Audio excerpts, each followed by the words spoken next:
The story will be told from the perspective of the main female character. During a family meal, my sister leaned back in her chair and smiled in that satisfied way she had when she believed she was about to win a conversation. After holding her comment all night, she finally let it out. "Home ownership isn't in your future," she said to me casually, like it was an obvious fact everyone at the table already understood. My father gave a small approving nod beside her, clearly pleased by what she had said. "Just keep renting for the rest of your life," he added with a shrug, as if it were harmless advice. The rest of the family went quiet. Their eyes shifted toward me at the same time. They were waiting for the reaction they expected. They wanted embarrassment. They wanted hesitation. They wanted my voice to crack or my eyes to water, but I didn't give them any of that. Instead, I slowly placed my fork down on the table and took a steady breath. "You are likely right," I said calmly. The tension at the table immediately faded. A few people chuckled softly. My sister relaxed in her seat, satisfied that the moment had gone exactly how she wanted. They believed the conversation had ended there. What they didn't realize was that something sharp had settled deep inside me. The following morning, before anyone else in the house had even woken up, I made one phone call. That single call would completely change the story they thought they were controlling. "My name is Riley. For as long as I can remember, my family has measured success in very specific ways." They believed success was about the size of someone's house, the interest rate on their mortgage, and how confidently they could talk about remodeling projects over dinner. Growing up around them meant learning early how to stay quiet during conversations that were never really meant for me. My sister was always the golden example. She earned perfect grades, built an impressive resume before most people finished college, and always seemed to have a perfectly organized plan for every stage of her life. When she bought her house at 27, my parents acted like the achievement belonged to the entire family. They brought it up constantly: holidays, birthdays, random phone calls. Somehow the topic always circled back to her house. I never argued with their version of me. There didn't seem to be any point. They had already decided who I was long before they actually tried to understand me. In their minds, I was the daughter who rented apartments because I didn't have the strength or discipline to deal with the responsibilities of home ownership. I was the quiet one who probably struggled more than I admitted. They rarely asked about my work, and when they did, it sounded like an afterthought. "So how is that consulting thing going?" my father would sometimes ask. The truth was, I wasn't a consultant. I worked in property acquisitions. I studied neighborhoods, evaluated tenants, handled building repairs, and managed rental income streams. These were skills my family never imagined I had. I never corrected them. Not because I felt ashamed or intimidated. I simply knew their praise was always reserved for whoever spoke the loudest, and I had no interest in performing for their approval. About 2.5 years ago, on a freezing evening near the end of autumn, my phone rang unexpectedly. It was my sister. Before I even had the chance to greet her, I could hear that something was wrong. Her voice trembled as she spoke. She had lost her job. And her monthly mortgage payment, $3,200, was about to bury her financially. "Please," she whispered desperately, "you can't tell Mom and Dad. They can't know I messed this up. I promise I'll repay everything once I find another job." The fear in her voice was real. For the first time in our lives, she wasn't the confident golden child standing above everyone else. She was just my sister, terrified that the image everyone believed about her was about to collapse. So I helped her. First it was 1 month, then 3 months. Eventually 6 months had passed. By the end of the first year, the payments were being transferred automatically from my business account. No one noticed except me.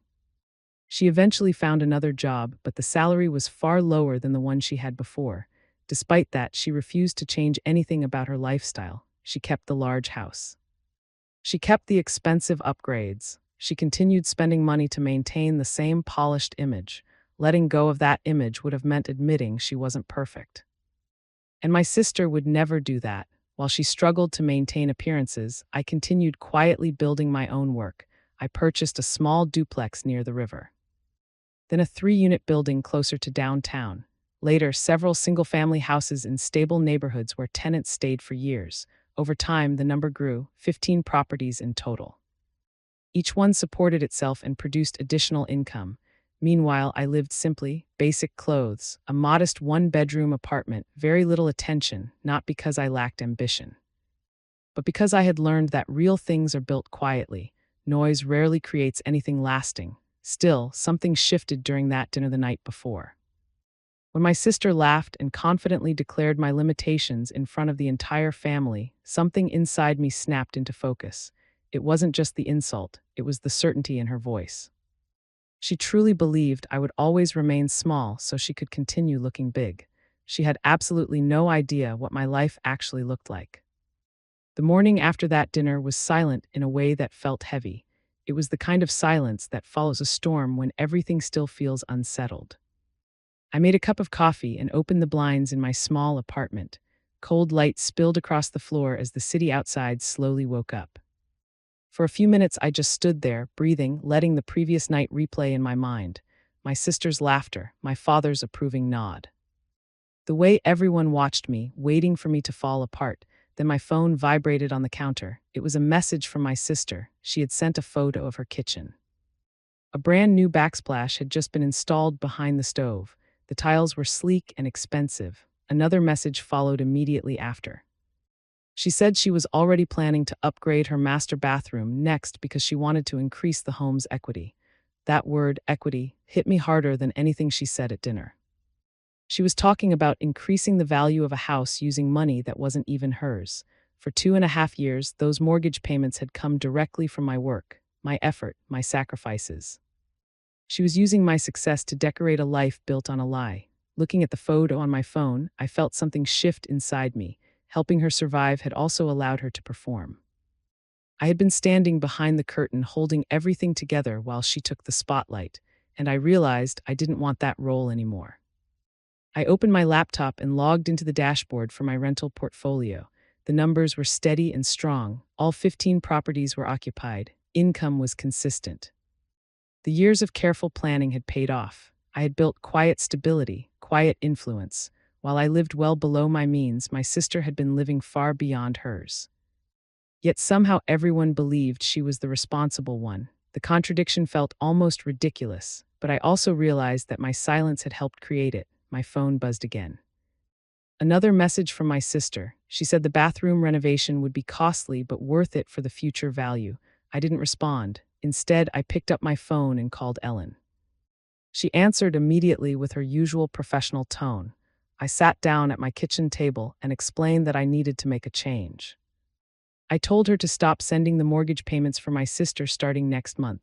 My voice was calm and steady. Ellen paused briefly before asking if I was absolutely certain. I told her I was. When the call ended, I kept my hands resting on the table for a while and listened to the quiet around me. The choice felt heavy, but it also felt necessary. For 2.5 years, I had protected my sister's secret and allowed my family to believe a completely false story about my life. It was time for the truth to start revealing itself. At first, my sister didn't notice the missing payment. She had grown used to things simply being handled for her. Money appeared when she expected it to. But 3 days later, around noon, my phone lit up with her name. I already knew why she was calling. When I answered, her voice sounded uncertain. She said something strange had happened with her mortgage payment and asked if there might be some kind of problem with my bank. I leaned back in my chair and allowed a moment of silence to pass.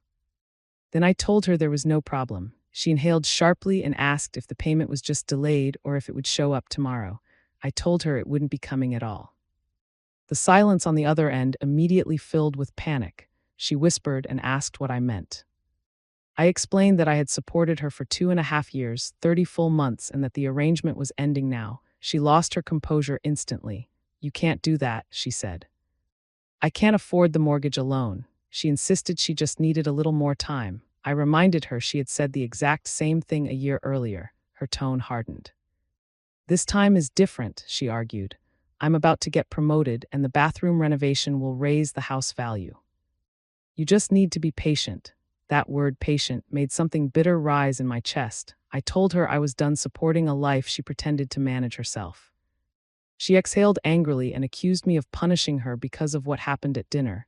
She called me dramatic and insisted she hadn't meant anything by her comments. I told her she meant every word. She went silent again, then she quietly asked why I was doing this now. I explained that after the dinner, I finally understood something clearly. My silence had become permission for her to treat me badly. My help had turned into something she believed she deserved. It was simply time for it to stop. Her breathing grew uneven as she said she couldn't lose the house. She said everything would fall apart if our parents discovered she couldn't afford her bills. I told her the house was her responsibility, not mine. Then she started begging. She made rushed promises to cut back on spending and search for a better job so she could repay me. They were promises I had heard repeatedly for more than 2 years. I told her I wasn't her solution anymore and that she needed to learn how to live within her means. Neither of us spoke for a long time, and then she hung up without another word. 2 hours later, she sent me a text saying she was calling a family meeting for that night. I didn't feel scared. I just felt like the truth was finally coming out. The living room felt smaller than it usually did when I walked in that evening. It was as if the walls were waiting for something to happen. My mother was sitting on the couch, nervously rubbing her hands together. My father stood over by the window with a stiff back and his jaw held tight. My Uncle Steve was hanging around the doorway like he was waiting for a show to start. Then there was my sister. She stood right in the middle of the room. Her eyes were red from crying and her makeup was messy. She was trying to act like she was in control, but she was clearly falling apart. She didn't wait for me to even sit down. "Tell them," she said, her voice sounding thin and sharp. My mother looked confused and asked what she was talking about. My father's expression changed, not quite to disbelief, but he was getting there. I didn't say anything at all. My sister kept going, her voice cracking as she spoke. She told them she couldn't afford her house payments. There was a long silence after that. My Uncle Steve cleared his throat and repeated, 2 and 1 2 years. My sister looked at me for a second and then looked away. She admitted that I had been the one helping her. My father straightened up and asked how I had been helping. My sister took another shaky breath and told him that I had been paying her mortgage. My mother gasped and put her hand over her heart. My father just stared at my sister like she had told him something impossible. $3,200 a month, he muttered to himself. Every single month, my sister whispered a yes. Then every eye in the room turned toward me. The air was thick with shock, confusion, and embarrassment. My father finally spoke up and said, "But you rent. You barely." "I barely what?" I asked. My voice was calm and steady. I asked if he thought I barely managed my life or if I barely understood how money worked. His face turned a bright red. I reached into my bag and pulled out a thin folder that Ellen had put together for me. I set it down on the coffee table and pushed it toward him. I told him he should probably look at the papers before he finished what he was going to say. He hesitated, but then he picked it up. As he read, his face went through a lot of changes. He looked confused, then he couldn't believe it, and then he just went still. He looked at my mother and then back at the papers. 15 properties, he whispered. My mother leaned over to see the papers, too. She started reading about the rental income and the market values, but her voice just trailed off. My Uncle Steve's eyes got wide. He pointed out that the papers showed my portfolio was worth about $3.8 million. My father slowly lowered the folder and asked if it was real.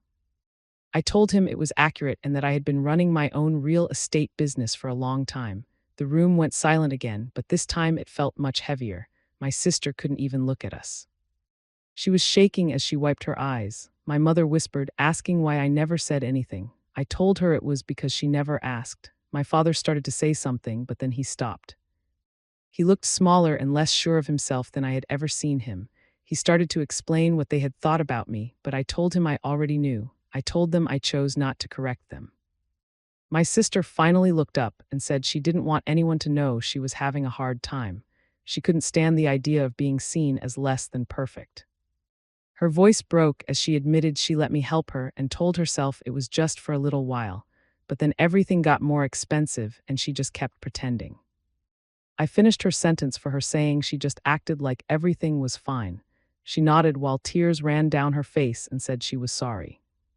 She said she didn't want to lose the life she had worked for. I told her she didn't work for it alone, and that was exactly the issue. My father stepped toward me looking guilty. He told me they had been unfair to me. I told him that he was right.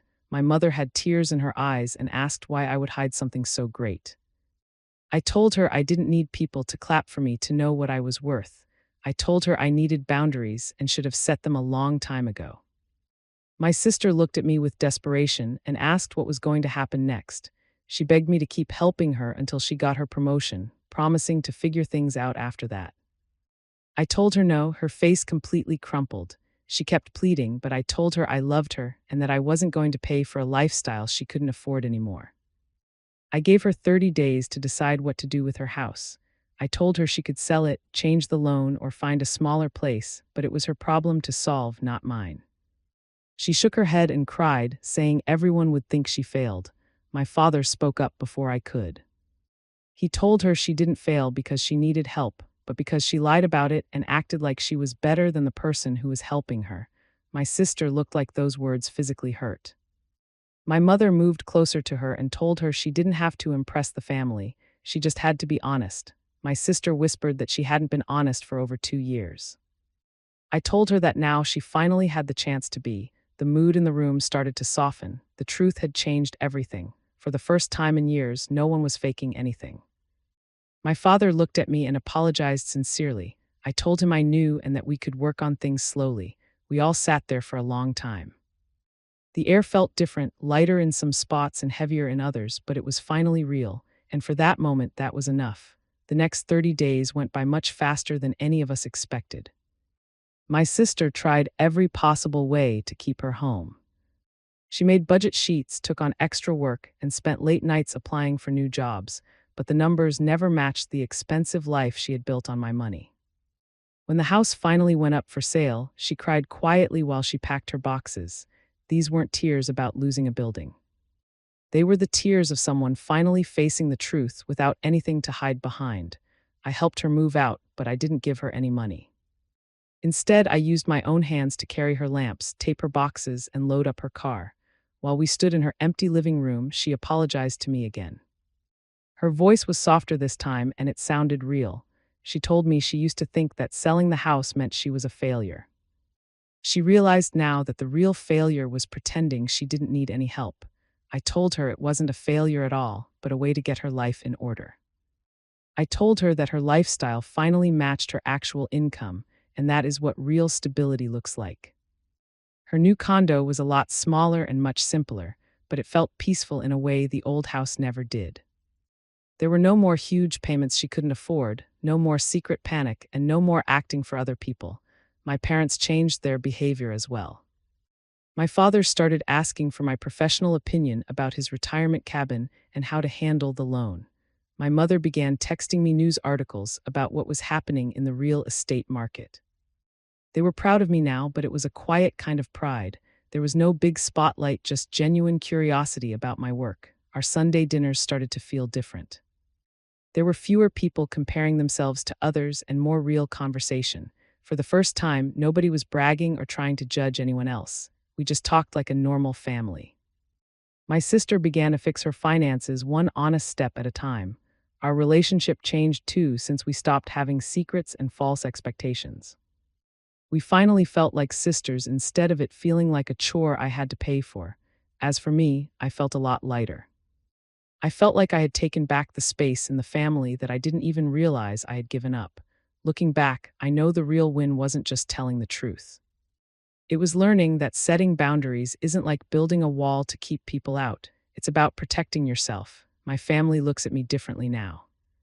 And it's not because I proved how much money I had. It's because I finally stopped making myself look small. My sister is building her life the right way this time. And we are much closer because of it. Peace feels a lot better when you don't have to buy it with your silence. If you have ever been treated like you aren't good enough by the people who should know you best, just know you aren't the only one.